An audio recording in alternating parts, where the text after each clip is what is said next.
Okay, so what I'm going to do now is draw a pyramid again, or draw a triangle and then draw a pyramid when it's below the horizon line, because this one obviously is above, so you're seeing the underside of the pyramid.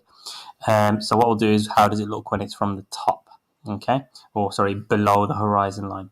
So I'm going to pause the video in just a sec to draw my triangle out. If you want to pause as well, get your triangle drawn, and then resume the video once you're ready. Okay, so I've drawn out my triangle over here, and if you think about it, in a normal circle, so when you see a pyramid sort of from sort of eye level, you'll only ever see sort of the sides of it. You will never see the underside.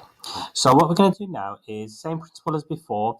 Is if you have to draw the line to go through the shape, we don't draw it. It's any lines that are outside of that shape. So what I'm going to do is, this one won't be right because obviously we're going through the shape. This one will. So I'm going to start from this one. I'm going to go to my vanishing point.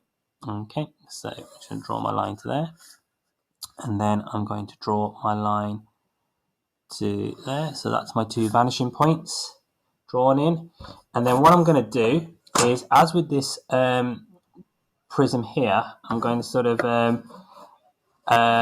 sorry, ignore that. What I'm going to do is I'm going to draw a line from here to here. So from this point here, the top of the triangle, I'm going to draw it to this bottom right in here. Okay, so what I'm going to do is just do this, and there I have my pyramid drawn in 1 point perspective. So what I'm going to do now is just draw in the lines a bit darker, like so, and then finally this one here. Okay, and then that is my pyramid drawn in 1 point perspective. Okay, try that again yourself and practice that, and then we've got one more task after this for you, which I will go through in the next video.